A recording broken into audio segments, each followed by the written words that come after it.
silent or off altogether, please. I was just going to say there's a card on your seat that tells you about the protocols of the committee, but apparently they haven't been doing them all. Thank you very much. Okay. Can I also say that anyone that's wanting to speak, could you come to the end of the table to speak to the committee, please, if you don't mind. This is a meeting that is held in public and not a public meeting, so you speak to the committee as a committee, speaking from where you are. Is that okay? Thank you. Without further ado, then can we go on to membership of the committee? Let's start and go. As printed, aren't you? As printed. I'm Councillor Turner this afternoon. Ah, yeah. Councillor Turner.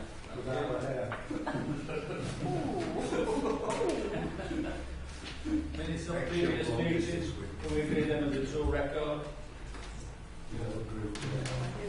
You chaired it, so I wasn't here. Thank you very much. Are there any comments on their minutes at all? Anybody? Interest in lobbying, then can we go around the table? Councillor Kinnett, please. Madam Chair. Thank you. Councillor Lawson. Councillor Taylor. Councillor Thompson. Oh, I was going to say Mark then, I apologise. Councillor Akhtar. Agenda item 13 and 18. Thank you. Page 65. Thank you. Item 13. Thank you. Item 13. I just say Councillor. She's four. Allegedly, I think. Okay. So, right, can I just recall the committee that I've been flogging on agenda item number 12? Well, in actual fact, I haven't. I was used to work for the Housing Association, so I still feel as though I can walk on this because I don't have the representation. I'm just letting you know that. I've been lobbying and the conversations and with the applicants about advice on agenda item 13. I think we have had various emails about Morrison's. I think we all should declare that. There was an email that was sent round. Can I ask the committee clerk to know that, please? Morrison's applications, that's agenda item 15. I have had a letter from Councillor Ahmed regarding agenda item 16, and the rest of them are okay. Okay, thank you.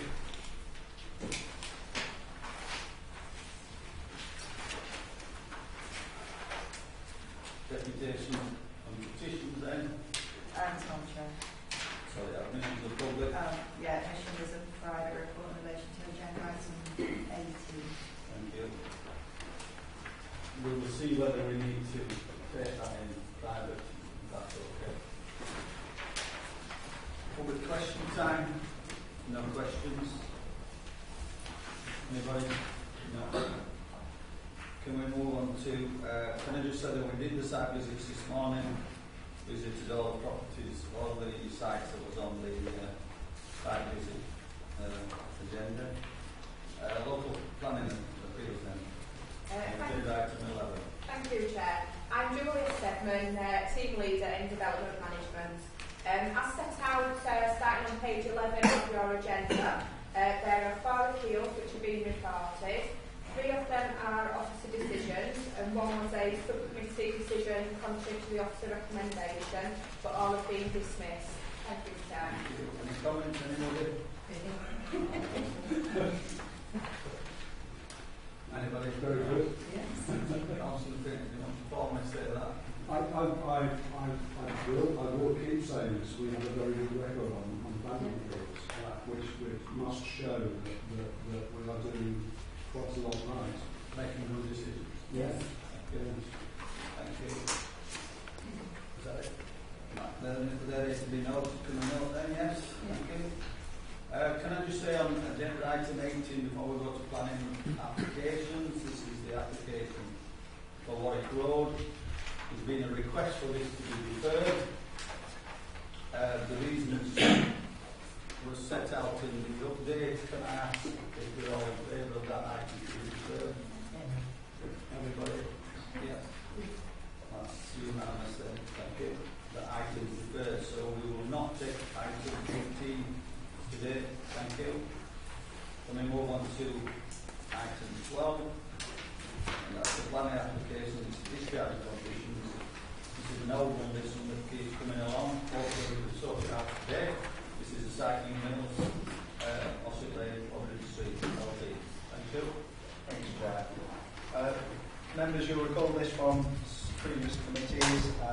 The request was to vary the section 106. Members of the committee were very comfortable with the request at the time. Since the last committee, when we last heard this item, the Connect housing have come back to us. They're set out in your update on the front page, the first couple of bullet points.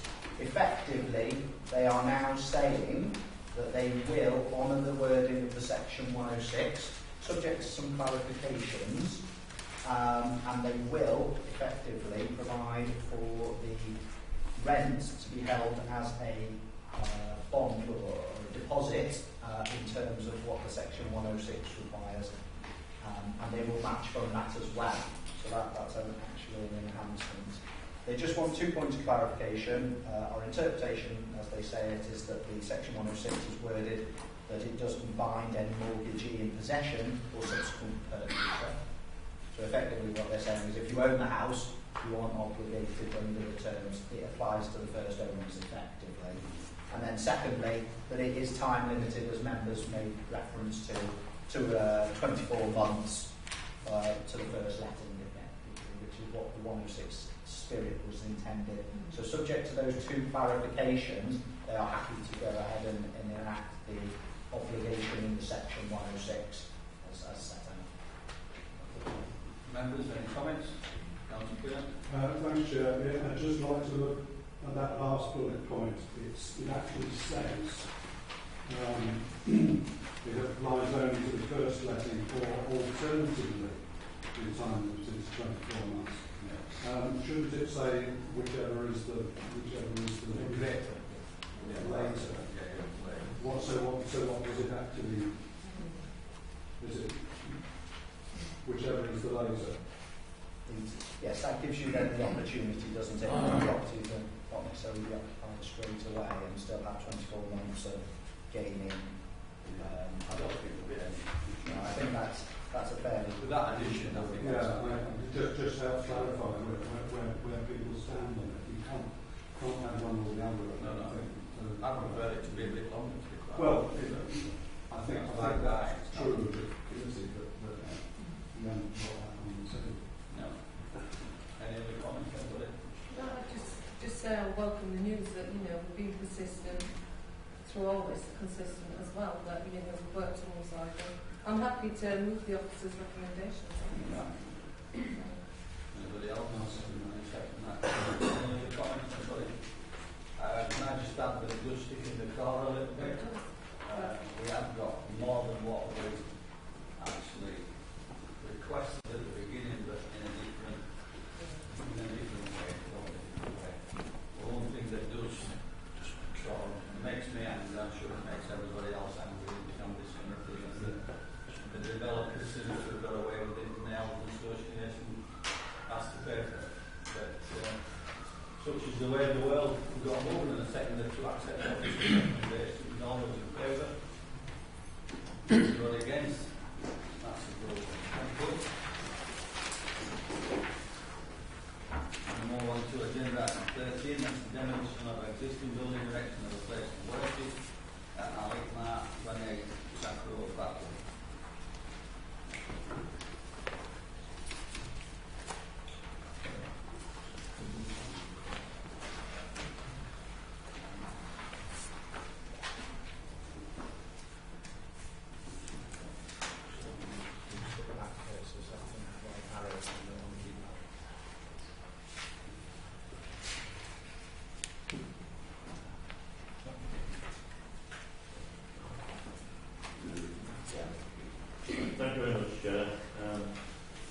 build topping and the guest officer's proposal.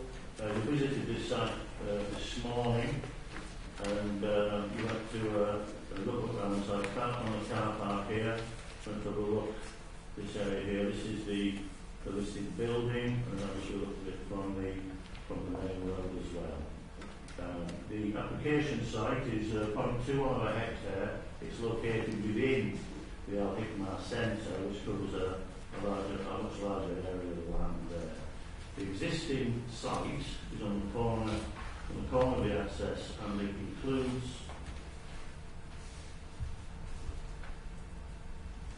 this is an area this is the area of the site here. Currently it includes this building here, which is a dwelling, or maybe a caretaker's house. There's an extensive area of wall that goes 2 metre wall that extends all the way around the site, and all of these trees here are deciduous woodland which are covered by a tree preservation order. So that is the extent of the site. The proposal before you is to create a new build building of worship and faith centre located on that corner there. The building will be 2 to 3 stories high, and it will involve the demolition and removal of all of the trees along the front area there, plus the walling and the building and the dwelling there. This is a grade 2 listed building within the site, so all of the buildings and walling within the scheme are covered by that listing of Kirklees listed buildings. The proposal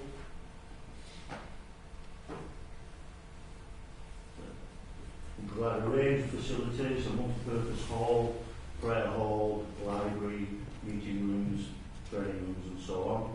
And it will be a very traditional design building there, Astor building, copper dome, and it will be facing out onto the main road, onto the track road, following the demolition of those buildings. This shows you a section across the site.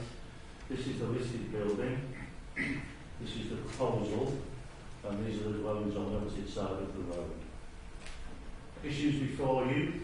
In terms of principle of this type of use in this location, the Al-Hikmah Centre is already a quite extensive community facility which provides a lot of amenity and a lot of value for the public in the community.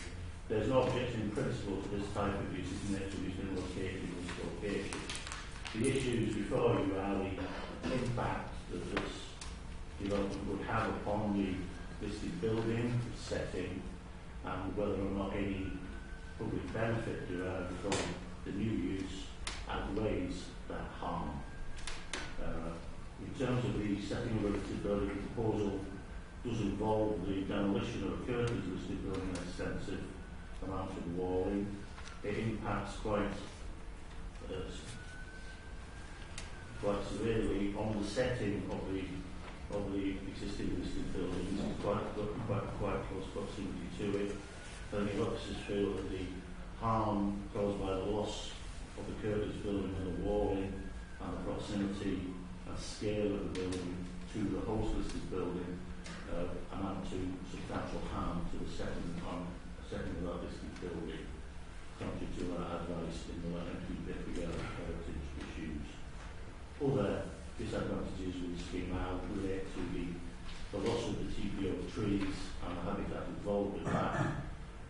If you provide this building here, it isn't actually, some of the trees obviously will be kept at this point here, but the vast majority here, there wouldn't actually really be room to replant those in that way, so that loss of woodland couldn't be compensated for.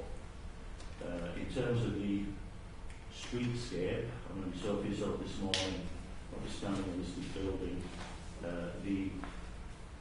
this is a fairly narrow road with domestic scale buildings on either side, and the Kirklees building is domestically scale.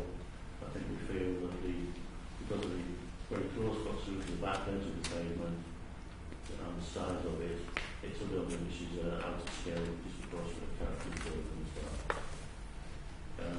If I refer you to your update, the applicants have submitted a travel plan information to demonstrate that the new use, or try to demonstrate that the new use can be managed in terms of traffic use and circulation and so on in the context of the entire site, because the entire site is within their control.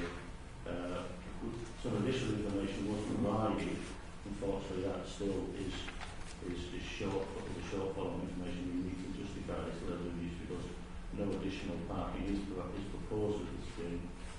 And so if you look at there is additional reason for refusal relating to traffic and suspicious traffic information.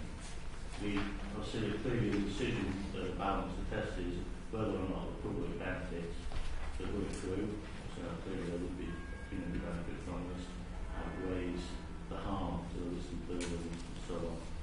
This is viewed on balance that it doesn't have a recommendation for refusal for the reasons on those. Thank you. Three speakers on this. I'm done Rabat. Rabat, and that should just come down there. Yeah. Could I also, I've got 3 minutes, and could you just keep an eye on, definitely see if you want to see. It's okay. Thank you. Are you ready? Thank you, Chair. Yeah. Well, good afternoon, and thank you for the opportunity to address you all regarding our application. In addition to the report, plan and supplementary services and detailed scrutiny associated with the proposal, I'm pleased that you've had the opportunity this morning to view the site and get a sense of what we're trying to achieve and deliver for the community to further complement the services and facilities provided by the Open Centre. My colleagues over here will explain in a bit more detail the number of facets and factors that underpin our proposal and approach. So I won't go into that. But I would like to highlight some of the key issues as to why refusal was recommended by the case planning officer. And I suppose as part of the planning process, we have made significant changes and improvements to present the scheme which respects planning policy and guidance. However, 2 key areas remain, mainly the removal of a number of mature trees and by extension impact on the loss of habitat. Constructing a modern, well-designed community facility in close proximity to an existing listed building. It is regrettable that both these issues cannot be designed out, but we would humbly request and urge the committee to consider the following mitigations. We intend to replace as many of the lost trees as possible in other parts of the whole site of Oghignan, and specifically within the development footprint. We plan to replant at least 4 trees, as you saw from the sheet there. However, in response to the concerns expressed by the agricultural and ecology officers, we give an undertaking that we would be prepared to replant further the lost trees off-site and in full cooperation with the council so that the net loss currently at risk is mitigated. We think this is a genuine and sensible approach to the concerns expressed in the report. The proximity of the build against the listed house and its impact on the overall street stream on Track Road needs to be placed against the context of the policy set out in the NPPF and the presumption in favour of sustainable development in a real manner. In essence, the scheme will not detract from the unique features of the house, and actually its current owners, IMWS, have spent considerable sums of money to restore the Sorry? Yeah. Furthermore, the 2 buildings will complement each other and provide the fullest ranges of these services to the community. We expect that the community has a difficult balance to reach between the public interest and the harm caused, and we urge that the public gain here is outweighed. Thank you very much. Thank you. I can read it? Lucas Woollen.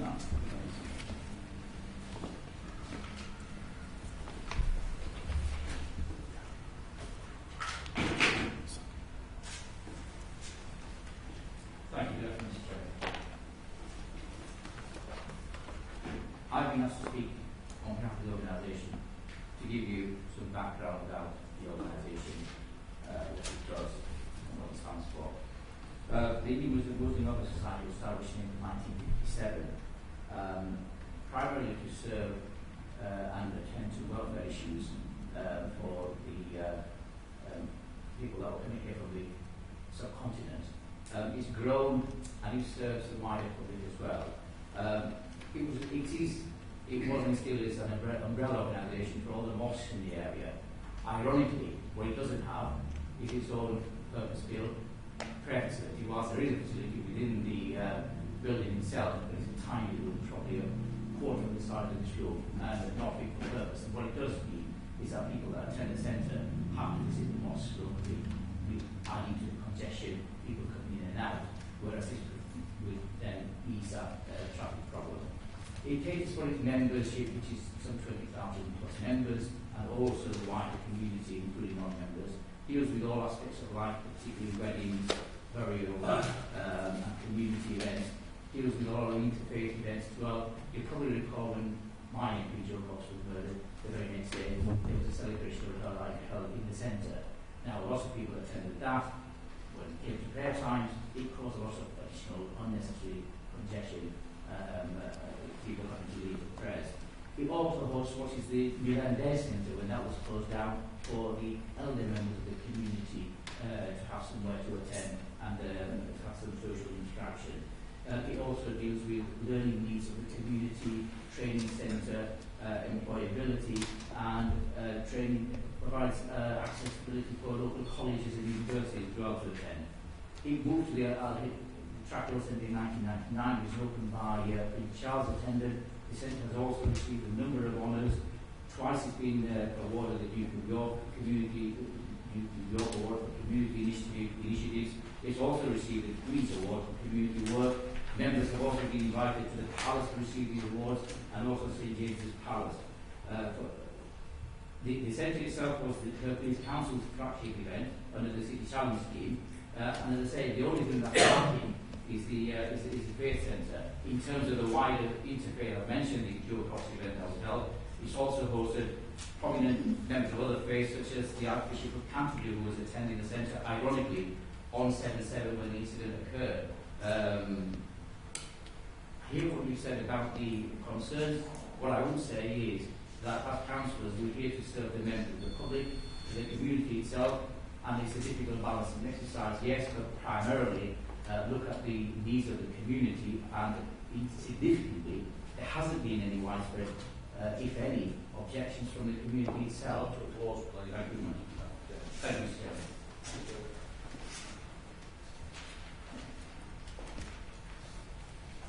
I'll let her, please.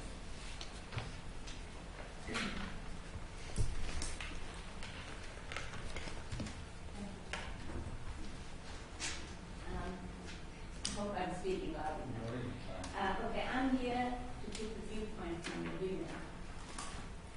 Although there are places of worship in that, none of them actually have a place for women.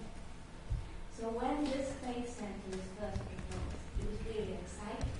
Because for the first time, women in Batley will have a dedicated place of worship where we can go and be part of the worship, where we can be valued and be meaningful part of it. All the mosques do not allow this. So I see the faith centre, and I know we've got a lot of other things that they can look at, but just think of this really as a place where the whole family can go, mothers, children, girls, and we can all be part of that community. So it will benefit really the cultural and social aspect of not just everyone, but especially women and girls. The vision for the Faith Centre will improve their social and cultural well-being, especially for women, as I said. It will also be an opportunity to open doors to the wider community, to welcome people in, so people can learn more about each other. It will be a place which we hope, if we get permission, where we can create a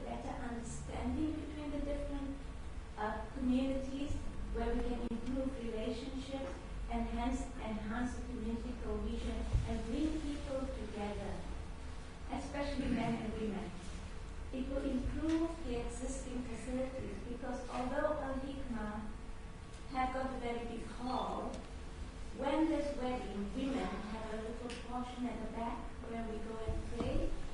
It's really cramped and it gets so noisy. You can't really concentrate on your players. If we had this place, we can go over there to see our players in peace.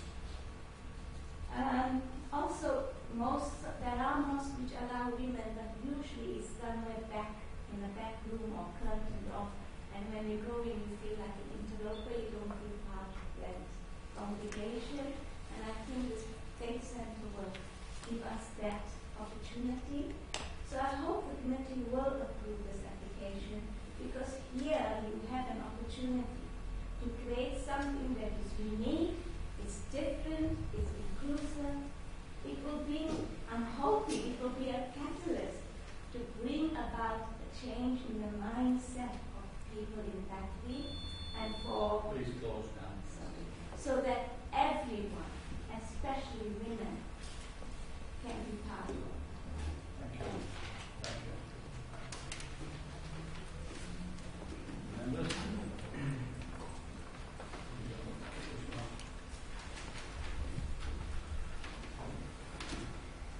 Sorry? Chairman, I'm supposed to speak. I'm the agent. I'll summarize. Did you put your name forward? I did. I rang Julie, or I rang the office. Come to the table. Thank you.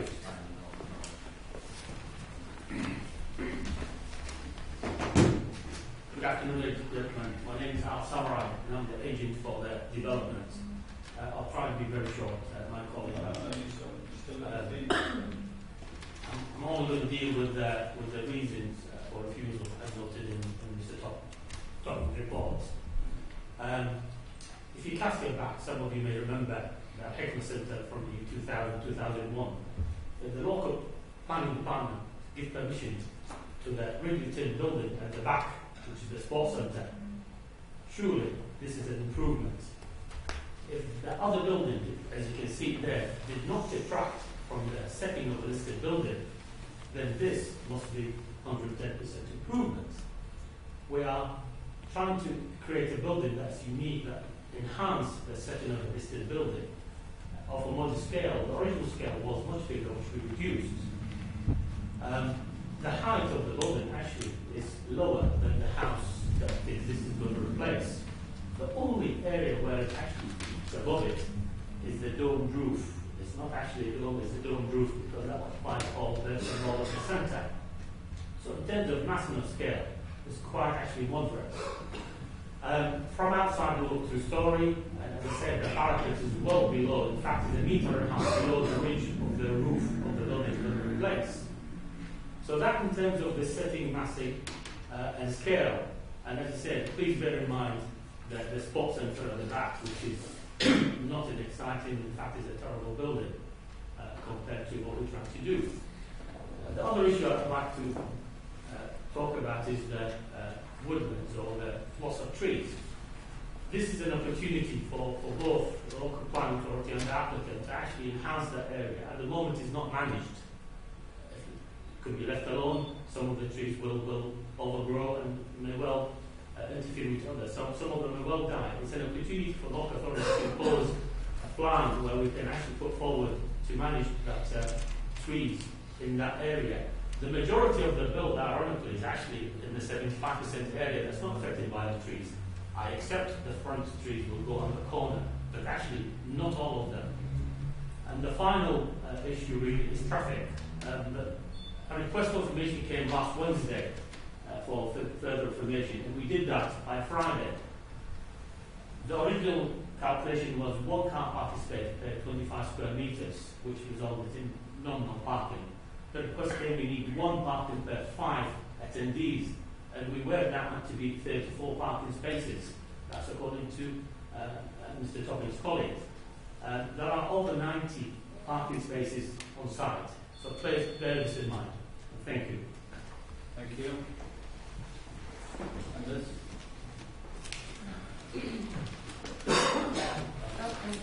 I'm a bit torn with this application, because I do know the community that it does serve, and it does invest in its community, and I wish there was a lot more communities out there that, that did work together. as I read the application, I visited the site, looking at the trees and the replanting on it. It's about the value of the tree line, and I just feel for myself I would like to see more on the traffic side and the implications there. There's insufficient, it says again on the paperwork. I today, because I don't think there's enough on it, would like to see it deferred so that we can have more information come forward.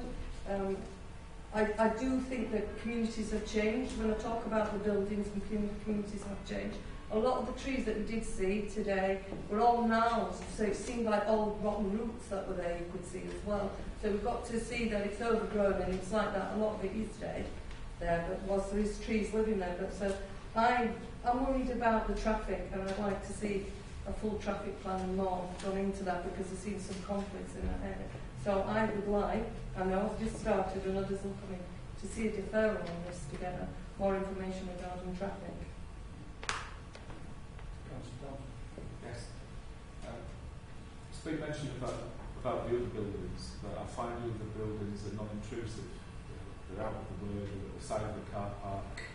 This building's right at the side of a small road, facing some private dwellings, which I would find too intrusive. Two-storey building plus a dome.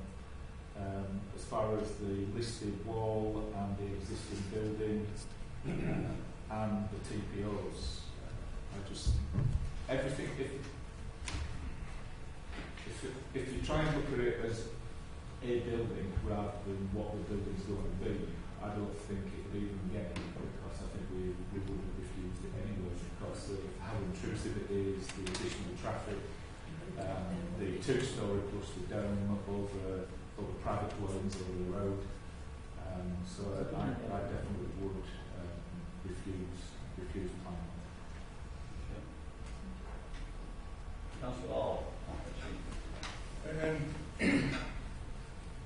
Having read out papers, I'd like to know how many trees are going to be lost. We've got an idea. And the other thing is, I have been up to this place a few times over the years for various things. It is well used. It is the art of the community. I think it could be used even more if this building went ahead. But I'd like to know more about traffic issues, on just supposing something really big goes on, what impact it would have on its own car park and on the surrounding area. And to be honest with you, I think what Councillor Scott said is correct. Before we either said approve it or refuse it, I would second a deferral for further information to see what the impact of the community would be when it is busy. Yes, I 100% with the deferral in that. Councillor Lawson. Oh, thank you, Jeff. We had somebody else first. Okay. Thank you. I think what's been said about would this actually get to us if it wasn't about the use of the building. Well, actually this application lives and dies on the use of the building, I think, as use to the community. Do we defer it? Let's talk about that for a minute, because are we giving false hope? Is there anything in here that means that it would definitely not get planning permission in the long run if we defer it, in which case we're not doing any public service here. To my mind, the big difficulty would be the design of the building and its proximity to the road and its neighbours. That's the big hurdle for me. The trees, on the bus I asked about whether there would be an off-site solution. It's not a cheap solution, but it's one that exists, and it's something that could be discussed, could be negotiated. So it's whether or not we can, as a committee, in the long term, whether we can get past the design issue. Now, I think there is probably a negotiation with siting. If we take as read that we can actually build in that site, then it's all about design, about the siting of it, and about where it is and the scale of it. So that's kind of where I am at the moment. It's whether we can get past and actually make a decision, a positive decision. Thank you. Councillor Engineer. I am obviously concerned about the parking issues and the expected level of attendees, during weddings and things, which could be up to 500, and then there may be obviously other events going on in different buildings on that side at the same time. So that is a major concern, and I don't think we've got enough information to make a decision based on what ifs. The mention about the sports facility in the background, about that not being in keeping, from my viewpoint, it's all about that's already there, there's nothing we can do about it, and it's all about not adding insult to injury. That's a decision made by another committee, but we are this committee and we've got to make the decisions that we feel are best. As far as the location of the building, for me it's a catch-22 situation. I would be less offended by this building if it was set completely back off the road with the trees in front, so that it didn't spoil the street scene on Track Road. For me, going along that road with all those old buildings and the nice walls and whatever, to suddenly see a huge modern building, to me is not in keeping with the street scene. And if that building was set back within the curtilage with the trees in front, I'd have less of an issue with it. But of course, if you did move it back, then you've got more of an issue with the fact that it's closer to the listed building. So it's, it's, to me, it's the wrong building in the wrong plot, basically. So I wouldn't be happy about having that overlooking my house, and I think it's wrong in this place, so I'd be happy to accept officer's recommendation on this. Thank you, Chair. I apologise for not being on the site visit this morning. However, I do know this site quite well and can appreciate all the things that have been said.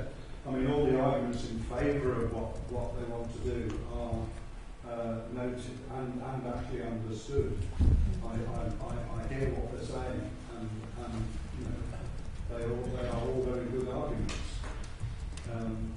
The question, of course, then is this physically the right place to put that building that is going to provide all those very helpful facilities, which will be a benefit to the community.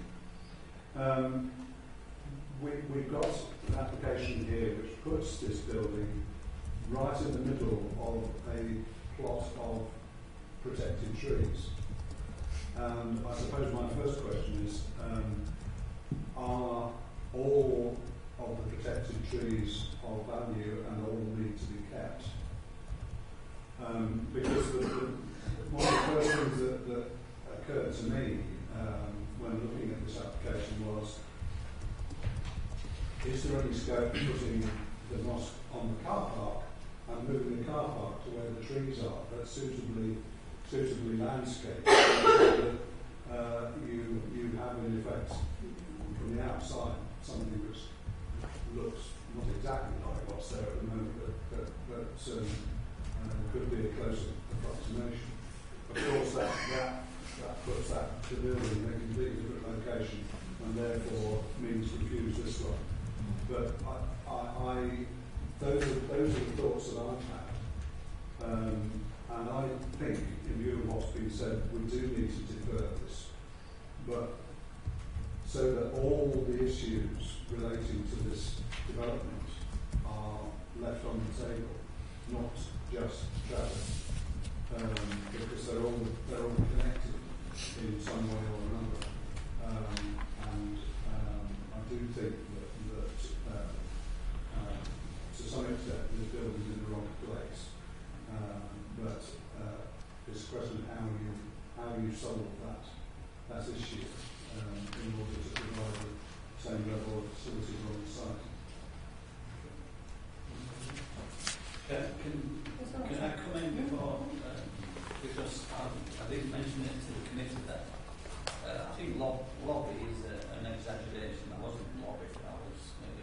conversation more than anything else.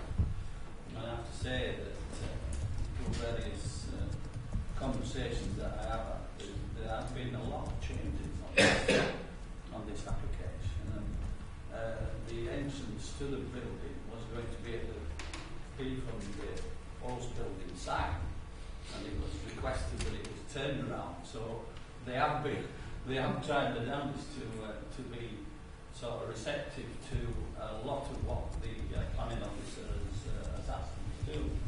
I think we are being asked here about public benefit, and I'll remind members of one or two things here. When we passed Zachariah in Saddletown, we said that, look, them buildings are within their own communities, and the issue of the parking and everything was for them communities to deal with, rather than us as a planning committee. But for the simple reason is, as long as they meet the requirements, any enhancement of them has got to be met by the communities working within their own communities. And I'm just reminded of that one. As far as the looking of the building, I think the building looks fantastic itself. And what was going to be there, and you've got a mosque there without any minarets and a lovely ashlar stone building and whatever. That is about in keeping with the surrounding area. The other thing is that on that bus today, I don't know whether people noticed this, we went up Talbot Street. And up Talbot, as we passed up Talbot Street, that mosque was directly within, 6 foot, 2 metres, adjacent to that road. Sorry, and it's nowhere near as nice a building as this is.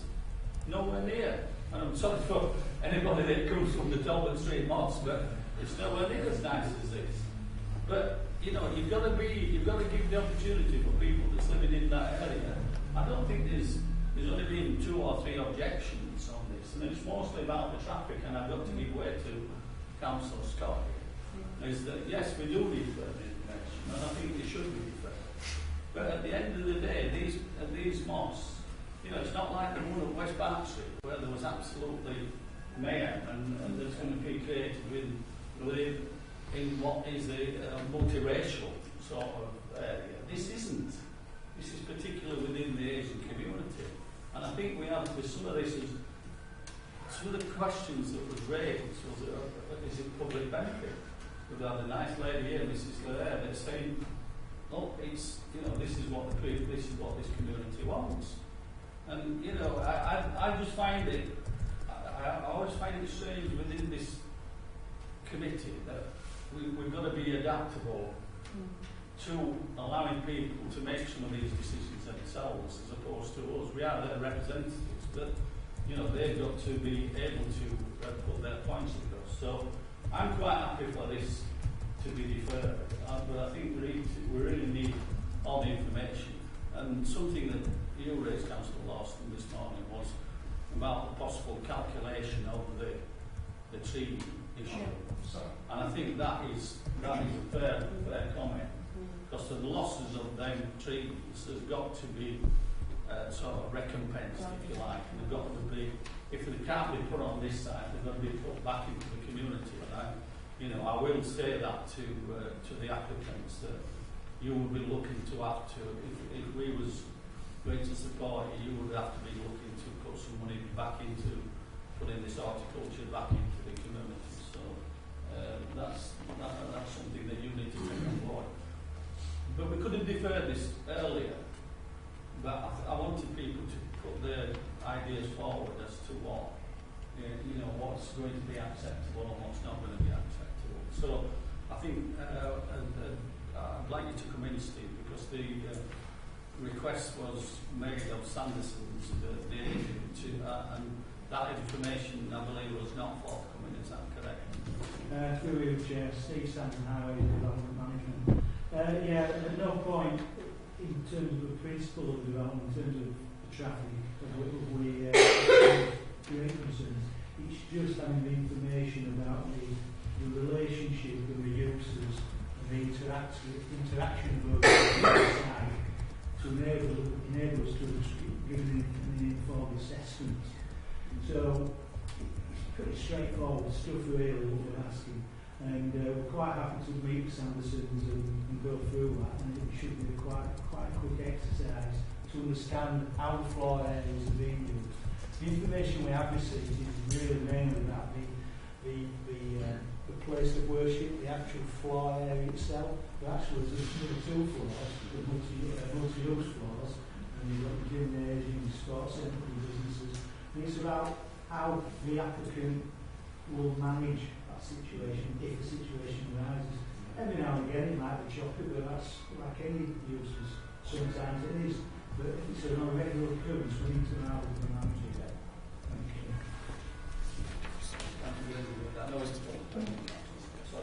I know this may not be relevant, but I feel like I need to ask the question. Because the footprint of the sports hall actually seems bigger than the footprint of the proposed development. Is the sports hall used a lot? Is there not? Because this sort of building is on the main road. As I said, I personally don't think it's in keeping with the community.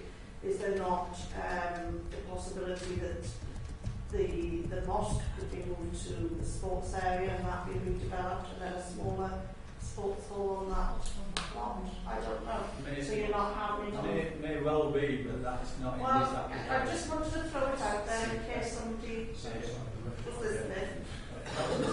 Yeah, Chair, I think you cover quite a lot about communities managing their own parking, especially when there's gatherings together. And an interesting thing come this morning, when I was on the bus talking to Councillor Pave, she might want to come in here as well.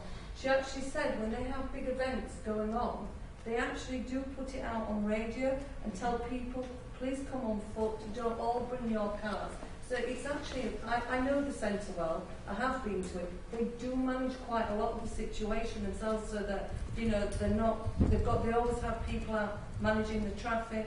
They do tell people to leave it at home, and quite a lot of people do gather or walk to that centre, and it's a phenomenal site. I do wish I had it in my community, because it's contained within its own Kirklees, and it's nice to see that they're investing in their community. So, as I said earlier, it was the highways issue. That's the only thing I have that I'd just like to see a bit more information on that for the development.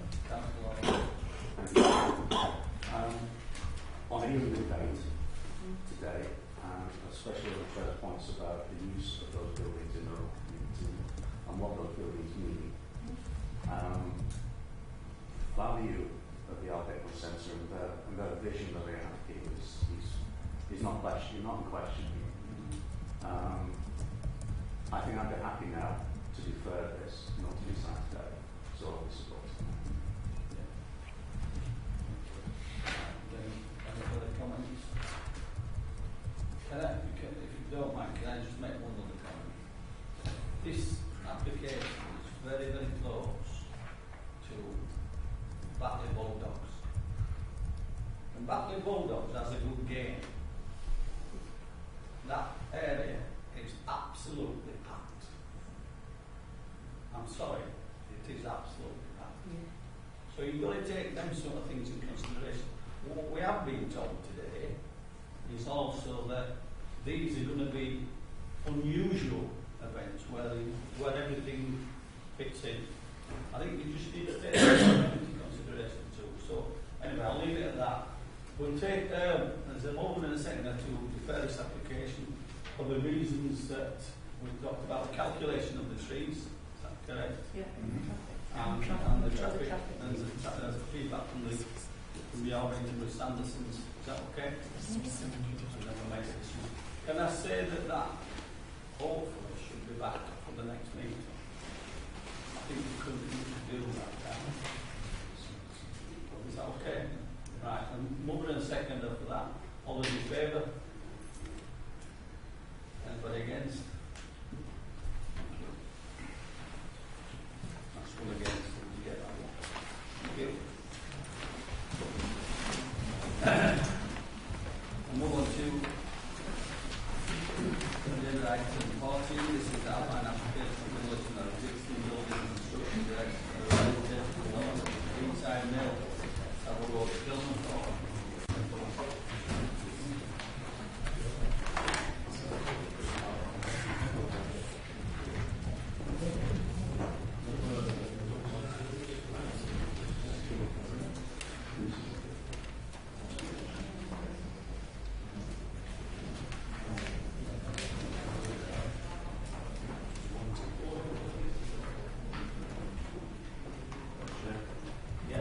Thank you, Chair. I'm the case officer for this one. This is one that you might recall was been before you approximately 7 or 8 months ago. Thanks to the submission. Brief recap: site 1.8 hectares currently occupied by the Riverside Mills industrial complex. These buildings have been vacant for some time, certainly since 2013. To the north of the site is the Kirklees Light Railway. There's a public right of way that goes through the site down to a crossing that crosses the railway. This area is unallocated in the development plan, and there's no allocation in the commercial development plan either. It fronts onto Savile Road, Marsden Road, and for all the courses as well as here. The proposal is an outline application for residential. All that there is an indicative layout, but as I say, the application is principally just for principal development this site for residential, and that's just an indicative layout. Issues before you, the last use of this was as employment, so our policy is B4 and the UBP, PLPA, and the emerging local plan are relevant to this. The site has been vacant since about 2013. It's been marketed for a considerable period of time with minimal interest. The surrounding road network is steep and narrow, and obviously there are the residential properties very close to this. As such, we're satisfied that it's not likely that this scheme that the site will come back in for employment use, and that has been satisfactory for that. In that case, given the NPPF guidance, it's appropriate to look at an alternative use for the site. Residential as an alternative use is considered to be acceptable as a sustainable location. It's next to existing residential properties, and it represents the use of a brownfield site in a sustainable location. It's a contribution towards our housing and supply. So there's no objection to the principal residential here. In terms of the building itself, obviously there would involve demolition. The buildings aren't listed, they're not in the conservation area. There are a couple of buildings, the original buildings that are natural stone, but for the most part the buildings, they have been extensively altered. There has been a request previously, obviously, to list this and to list the chimney. Those have both not been pursued. As such, we don't have an objection to principle to the demolition of the building and the clearance for residential. Given the scale involved and the numbers likely involved, our policies with affordable housing, public health service information for all relevance. Regarding affordable housing, as there are vacant buildings on the site, the vacant building credit is applicable on this scheme. The floor area of the buildings is quite extensive, with quite a number of floors, and as such, the floor area of the existing building is likely to outweigh the floor area of the dwellings on this kind of density.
you, Chair. Members, Nick Willard, Roberts Halstead's agents for the applicant. This is an identical application to the one refused earlier this year on the sole grounds of failure to agree on the viability of the Section 106 contributions for school places and open space. There have been no changes in circumstances since which would warrant any additional reasons for refusal, so we're just dealing with that issue. The viability appraisal was again submitted with this application. In the interim, in late July, the government changed its policy approach to assessing theoretical land value, which has resulted in a material change in circumstances. Therefore, whilst there hasn't been entire agreement on the assessments of viability between the councils, assessors and ourselves, this change in approach to land value means that the theoretical land value is reduced, and according to the council's assessment, the scheme becomes very marginally viable. So the Section 106 contributions to school places and open space are now agreed in full, which now allows your officers to support the proposals. Thank you. Amber?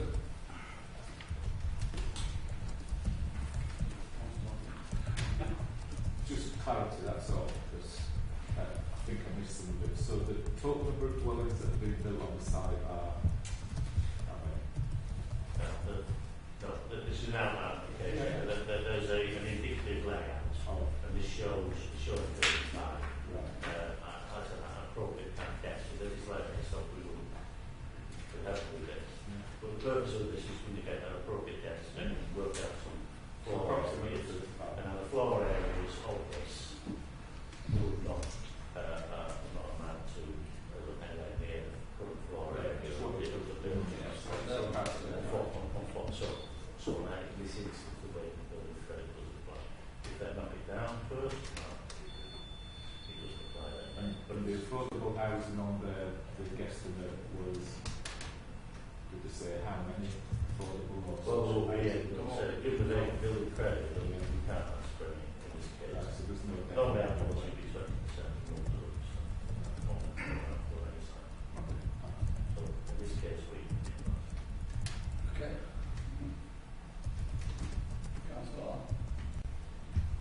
As there's been a change with 106, I'd be prepared to accept what Bill Topic has said. I mean, some people, one thing that's a potato mine is developers trying to wriggle and squeal out of coming forward with 106 has put this down. We've made progress with it, we've come forward. And it is a brownfield site. After all, it's going to be proposed to build on. So I'd move the officer's recommendation to accept. Yeah, I'd like to second what Councillor Holsall said. We've got something to work with now on the 106 contribution, delegate the decision to officers with the other conditions with it. Thank you, Chair. We are still faced with the problem of affordable housing. This will not go away. In fact, it will probably get worse. And I can't see a very easy answer to this. I do know that changes to the MPPF have been proposed in relation to what developers can claim in terms of the cost of the land. And I am told that planning authorities need not listen to what they say about the cost of the land, not in great detail, but that's in the future. I am worried that we can still challenge it now. Well, of course they'll challenge it, but somebody's got to stand up to this situation. And if for once the government does legislate to allow planning authorities to insist that developers do certain things far more strongly than we are able to at the moment, they can build credit or what. I'm really unhappy that we can't get any affordable housing on this site. Despite the fact that we have got the information that was asked for before, I think my best course of action against it. But I just think it's unfortunate that particularly in an area like this where the pressure for affordable homes will be as great as anywhere else in Kirklees, if not greater, because of its rural surroundings. I think it's a pity. Anybody else?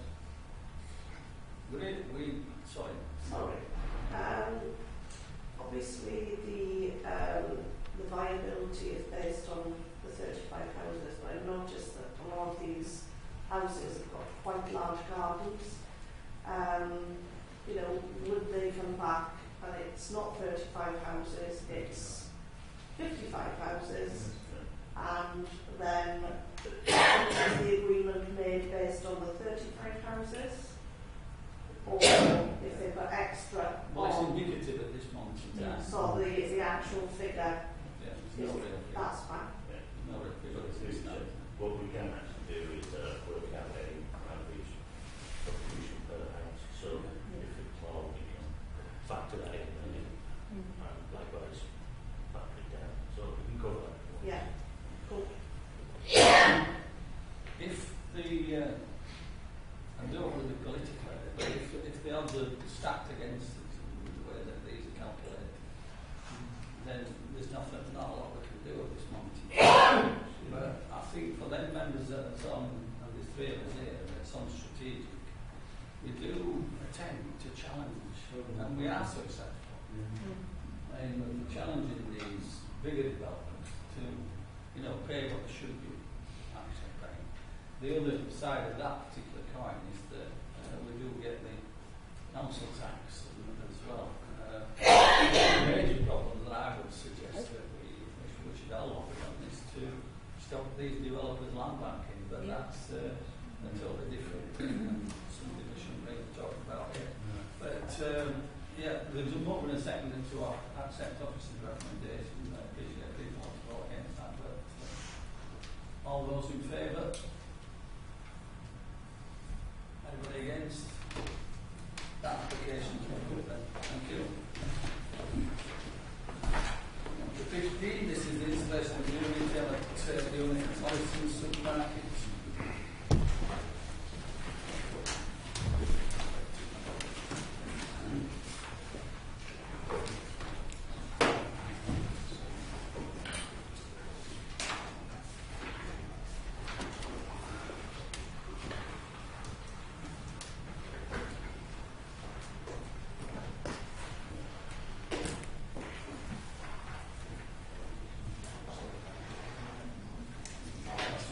Jenny.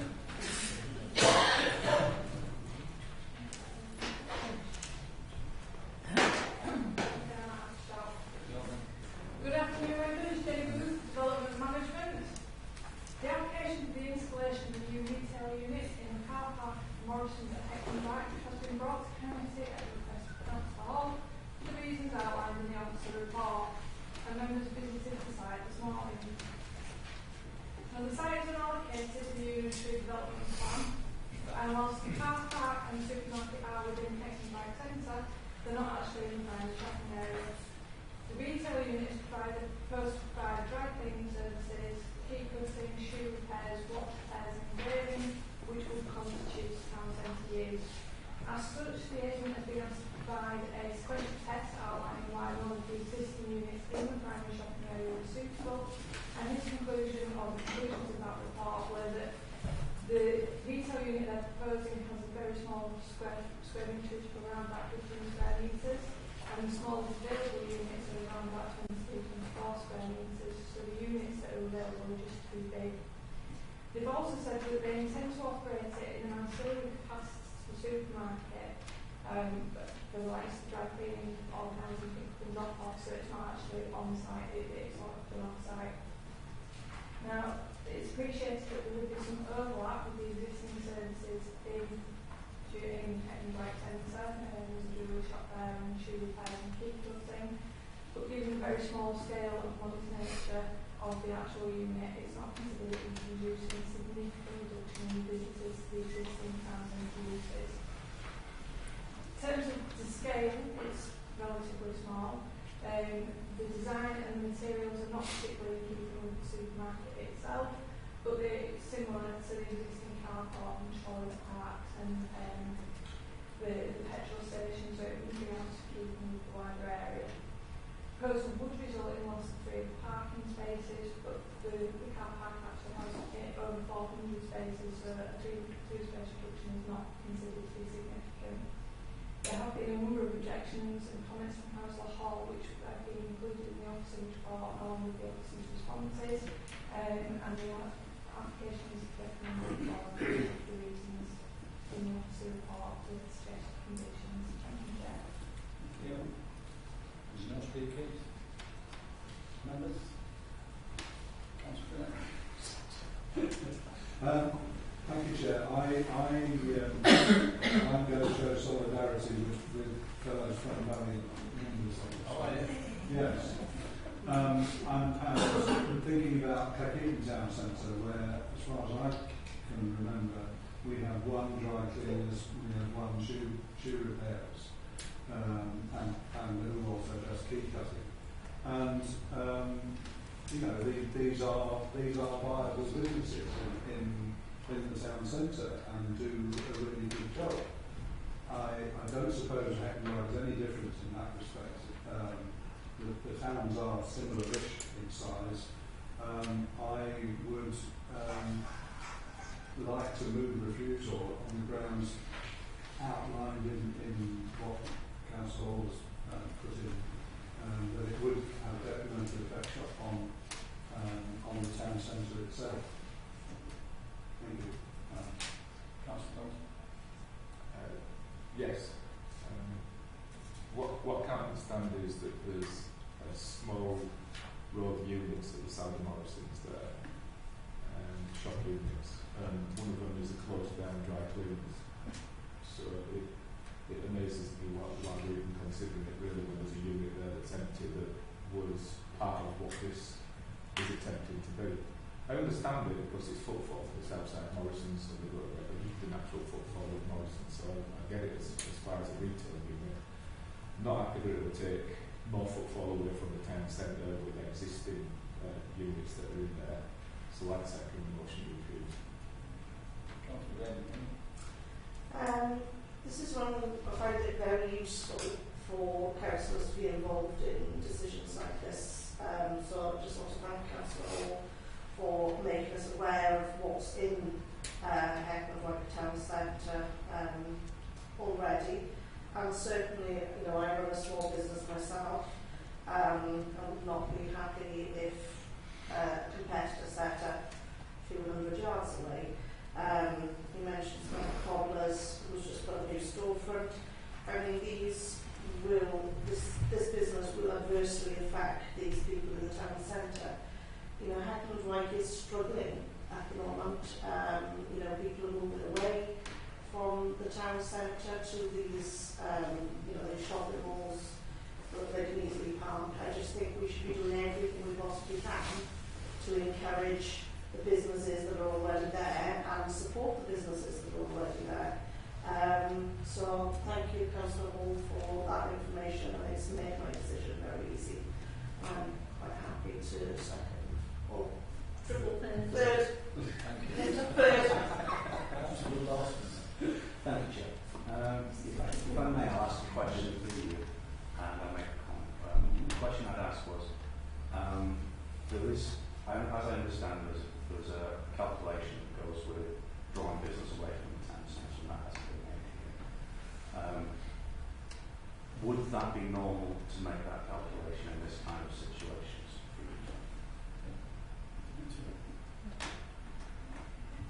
Through you, Chair, because of the scale of the development that we're looking at here, we didn't provide a calculation, go down the route of calculation in this instance. And I say because we went through the sequential test, we looked at the availability of those sites, and because of the small scale, we didn't.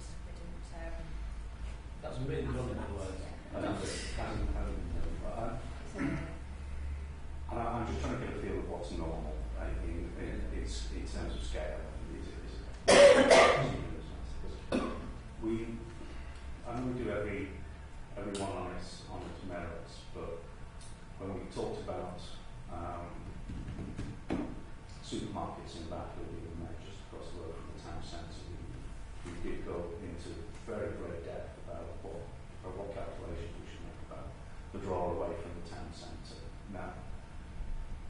to me, this isn't on that scale at all. The supermarket's already there. We already have a picture of what's there.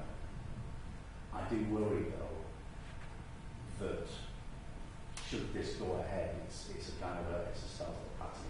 It's building into a pattern where town centres are actually just being, there's like an ebb away from the town centre, footfall and the public are actually being drawn away from the town centre almost at every opportunity. So yeah, I support this. Thank you. Councillor Scott.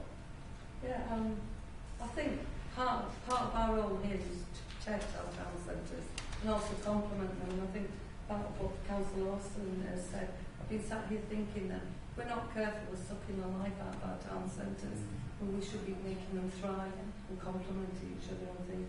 I absolutely totally agree with Councillor Hall submitted here and the other councillors on what we said here today. We need to, we've got a duty to protect, to help our town centres thrive. And in this case, I am backing the kids. Thank you. Councillor. Yeah, I won't be voting on this item, by the way, because I've got 2 bites of cherry berries. I got an history lesson this morning from a colleague of mine. And what he told me was, if you look at that map, the right-hand side of the blue line, bottom of it to your right, that is originally where councillors asked Morrison's to plonk the supermarket, either late 70s or early 80s, I can't remember just which one it was. Are you looking at these ones before my time? Sorry, I'm too young. Further away from the town centre. What the idea was, it should be down at the bottom end, have car parks up at the top, so it benefited people that were going into shops, because in them days you'd like fishmongers, fruit merchants, all that kind of stuff. Anyway, it ended up, we got it there. So, that's what we've got to play with at the moment. One thing I want to point out, you might have seen it this morning if you went on Market Street, there's a cobbler's that's called Steve and Dave's, or Dave and Steve's. It is not mine and Shears. The businesses, there's 4 businesses in there which this Timpson's would encroach on now. I'm not against people having, competition. That's fair dues. But the position that I'm in as a councillor for Edmund White, if I sat down here and said nothing, I'm not looking after businesses in Edmund White, which is part and parcel of what I'm here for. So, that's my beliefs, and that's the reason I've come to a decision and we're asking for this decision to be refused, to give businesses in Edmund like a chance and not have big business come and stamp all over little people in, because I'm bloody fed up of it. So it's nice to hear what I've heard this afternoon, and thank you all very much. Can I just say, in normal circumstances you wouldn't be able to be councillor.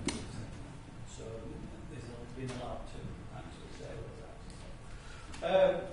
I'm going to be a bit controversial, and I apologise before I start. I have been here long enough to know the effects of these type of development, but on a far bigger scale. And what Asda did to Dewsbury when we give permission, and as elected members, we fought tooth and nail not to allow Asda to actually have that application. However, when it went to the inspector said under no circumstances this would be refused, and they're given permission anyway.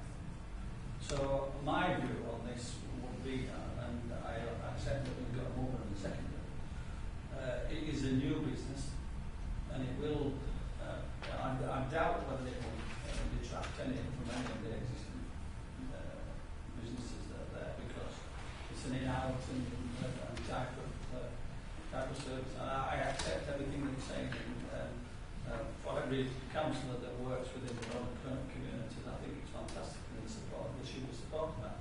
But I'm just saying to you that the chances are that this is likely to be, if we refuse it today, it's likely to be accepted by the inspector if we go to an inspection. And so be it. But that's something. And on a more personal note, I don't think it'll affect affect businesses. Because if anybody that's used Batley, I'll find out that it's extremely expensive, it's Timpson's anyway. And I think they'll go to the non-prayer places where they wouldn't go anyway. But that's fine by, and we have got a vote in a second. Is the recommendation? Okay, can I Yeah. just come back then, Chair? Like I say, I suppose it's mainly looking at paragraphs 10.4 and 10.5 of your agenda, so page 70. So as part of that, the sequential test was carried out and information submitted by the applicant. As part of that, the argument put forward was about the size of the unit, so there weren't any other sort of similar units available within the central Hetland Drive. So I suppose with members' concern relating to the viability and vitality of that existing centre, linked in with that, he's saying that sort of the sequential test isn't acceptable as well, and therefore leading on to then the next part, which is in paragraph 10.6, which is then saying it would undermine that vitality and viability of the existing centre. Because we're sceptical of the sceptical of the I don't want to say this. We're sceptical of the sequential test and the outcome of the sequential test because of our observations even this morning. That's one thing. And then so then that follows, like I said, into the vitality and the viability. So then you're linking it in with policy S1 of the unitary development plan, policy PLP 13 of the plan, and chapter 7 of the APU. Is that correct? That's what makes that. Exactly right. Okay. Yes, Chair, I was going to say, Chair, it's because it's where it is in Morrison's, and although we can't say this will lead to other things, if it proves very popular, then that could have a serious impact on the housing. Yes. But that is right. We'll move on to review on the conditions. And then recommendation. All those in favour? Anybody against? I feel like there's no next now. There's always one. Thank you. That application is reviewed then. Thank you. Can we move on to agenda item 16? That's the two-story, single-story main extension at 6 Chair on Leeds. Again, Jen. Okay, so this application for extension to 6 Way has been brought to committee at the request of Councillor Arnott for the reasons outlined in the officer report. And visitors to site this morning will see a two-story terrace dwelling with existing extensions to the rear, in terms of conservatory, single-story and existing dormer. Original built garage has been converted into additional living accommodation as well. Now, earlier this year we did grant planning permission for a single-story front extension.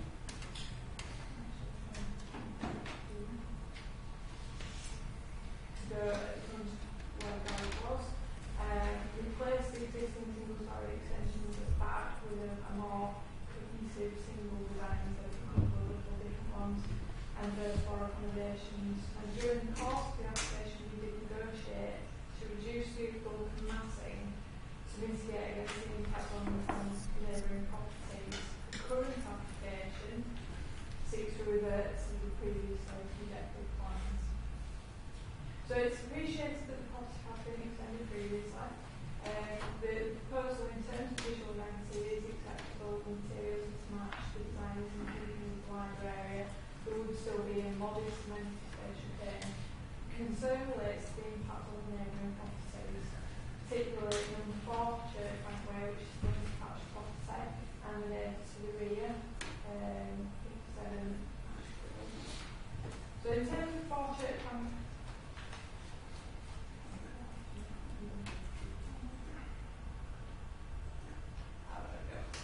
so in terms of the detached property, given the extension would come up to the common boundary of the adjoining property, and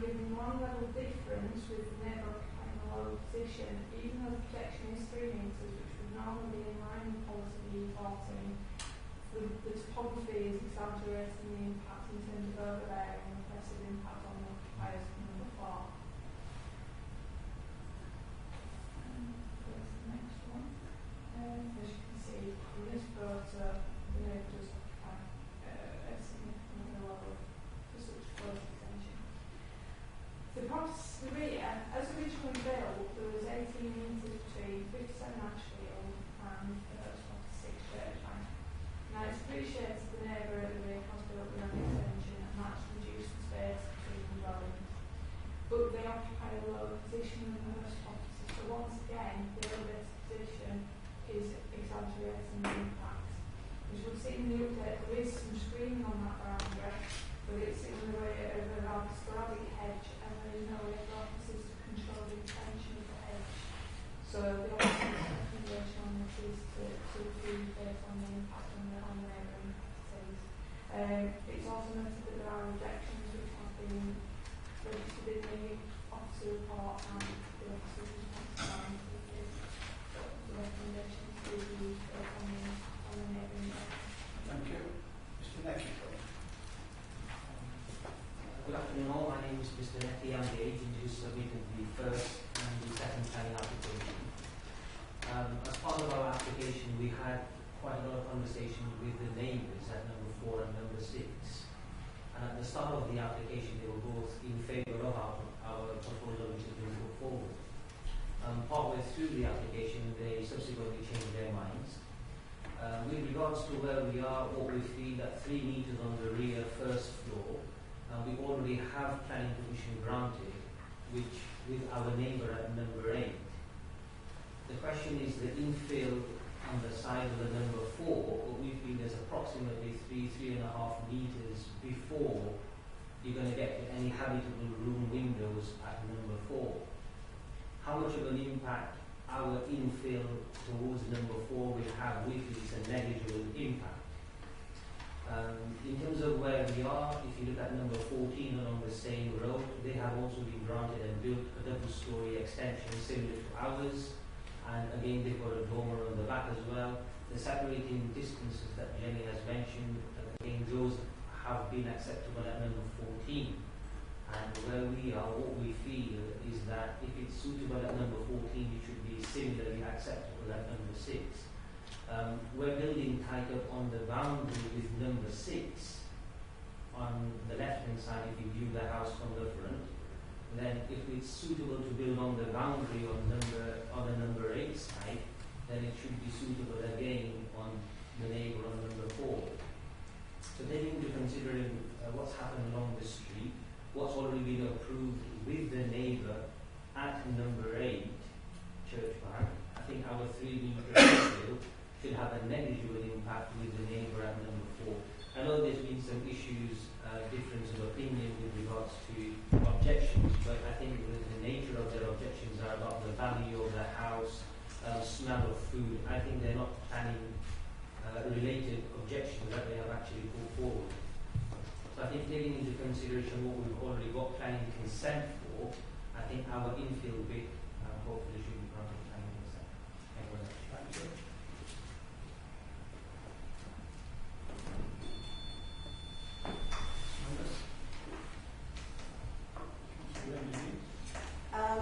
I know they're comparing to number 8, but number 8 is set at the back to the right, so it's actually not affecting the property to the left, which this one is.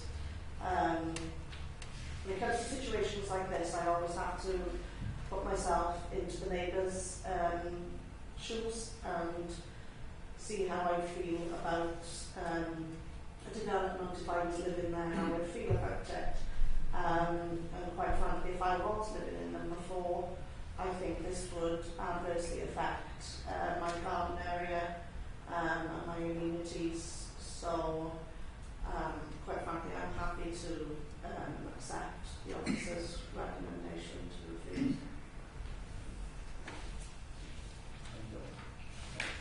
Yeah, Jack, it warranted a site visit this morning, and I'm glad I actually went.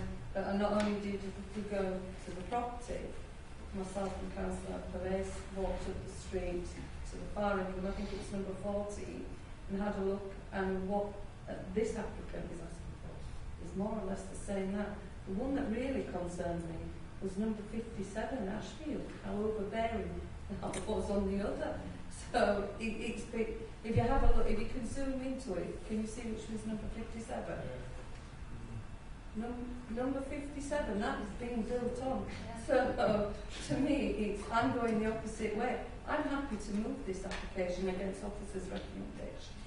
So that's where I'm at with it. I'll stop there if I've got other things I'll bring in later. But yeah, I just think that there's no difference. No. Yeah, and I'll second. I just think that just because somebody else has made a mistake, we don't have to. You know, it's just intrusive. There's too much into smaller space. You know, me living there instead of an extension, I'd be looking at a move if I needed that much room. So I'd move to support the officer's decision. Can I ask I can't remember that coming to committee. Was it an officer's recommendation or officer's decision? No. As far as I'm aware, it's an officer level decision a number of years ago. Anybody? Not that. I don't think there's much impact on the neighbouring properties. Just a minute. Go on, Councillor. Yes, sir. I don't think there's any much impact on the neighbouring properties. Councillor Lawson. Thank you, Chair. Difficult one. Really difficult. I know we've got other houses on the street that have had extensions, and number 57 at the back that seems to have beaten them to the punch in doing theirs. But it's each one on its merits every time. Each one on its merits. There is an application that's been permitted already. I think the further application to go further is too much. I think we should accept it as a recommendation on this one. But again, this is just opinion. It's very difficult. Can I ask you, Jeff, can you go back to the original drawing and the first application, not this one, the first application, where you advise them to remove that? The original plan before we asked them to amend. Yes.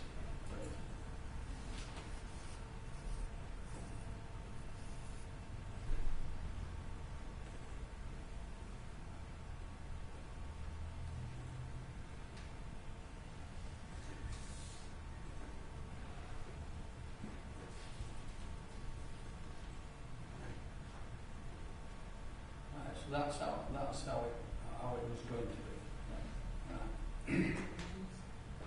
That's where the bathroom is now. That's where the bathroom. That's that little inset. Through you, Chair, as part of the previous application, we asked them to reduce it to move the bathroom and stop the extension at this point. Yes. So just losing that bathroom. Yeah. Through you, Chair, that space was kind of moved back into the main house and the landing area was reduced, so they still managed to get the bathroom, the ensuite and the larger bedroom. Right. I'm just thinking about Kirklees Street, and is it similarly reason as then where you got that inset where it's about next to not overbearing. Yeah, that's the one, isn't it? It's a decision as to whether you feel it's overbearing. I don't know whether you moved it to accept. I did move it. You moved it to accept officer's recommendation. I did. Yeah, so that's the first vote we're going to have to take. That's for sure. Sorry. Through you, Chair. I just wanted to know who made the decision on number 14. Was it an officer's? Through you, Chair. Yeah. It was officer level and it was approved at partly. It wasn't approved to go forward with officer. Right. So is that elite? If they're built forward, then it's not authorised.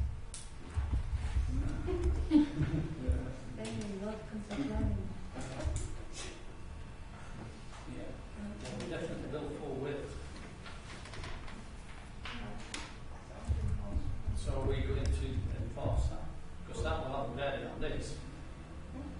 Definitely, it's got to have a bearing on this one. We'll look into it. I don't know how long it's been on. Yeah. There's an issue there. Yeah. Is there any other comments, Steve? Yeah, I think it was Cathy that brought it up, that number 57 that had a massive extension. I think we're a bit knackered here, because when you look at that extension at 57, that's massive, is that? And if anything we're going to be overbearing, that is definitely overbearing. So, you know, certain things need to be looked at.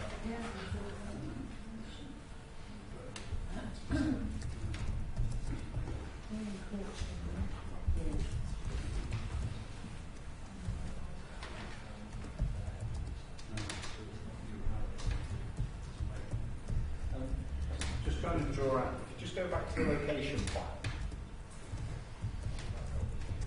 Just to try and see how directly comparable it is. Members are worried that we are making a decision that is opposite or potentially opposite something that's already approved. Just to see. So the impact, we've already approved an impact on the application site to come out 3 metres on one side of the boundary, haven't we? But we're worried about the house on the far side, which is number 4. So if you go across, directly across, is there a house directly across there, or is that the garden of the house that's built the big extension? So we're happy that you can come out on this side because we've approved it, which is comparable. But we're not happy about going out on the other side because it's impacting on that lower neighbour. But there isn't a lower neighbour on that side of the house that's got a big extension. So I don't think it's directly comparable is what I'm trying to But that is that you've got. But you're standing in your own garden, not your neighbour's garden. Sorry. The problem is with that is that you've got the garage at all. But that's the so you haven't got any amenities there. But it's the applicant, it's the people who have got that big extension on that house at the back. No. That's their Forget garden. about that. You've answered that question. Okay, sorry. You've answered that. It's this one. It's the one that's the application for. At the side of that, there's a garage. It's not a living space as such, is it?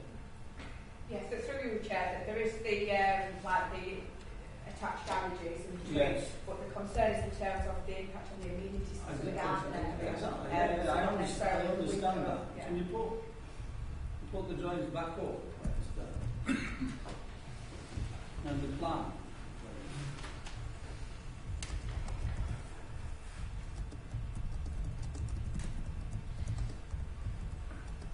You see what I'm saying to you there is where there's a garage next door, isn't there?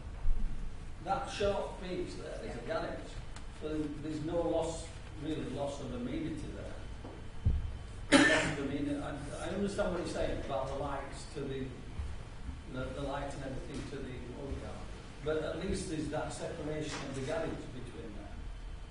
I don't know, it's an argument. The impact on the garden is the principal concern. I don't think you have the same impact on the other side with the other extension. You have the overshadowing of the. But if you didn't have that inset, if that inset was still in, you still have the effect on the garden. I just find. There's a change in the levels as well. Some Yes. of the the lower level of number 8 pages, so that's where that's Right, is there any further comments? Yeah. Thompson. Can't remember if it was on my induction as a councillor but I think I was told that it was every application on its merits. Yes. So should we be considering any other houses on that street at all? Should it be every conversation? Yes, you can. Yes, you can. Yes. Okay. Because that's the street. But looking at these plans in isolation, for me, it's too much in a small space. And whichever way that you look at it, it encroaches on front and back of number 4. So I would still move and support the officer's decision. Any other comments? We've got to take that vote first anyway. And that is to accept officers' recommendations to refuse. All those in favour? All those against? Is there any abstentions? Sorry. That application is good. Thank you.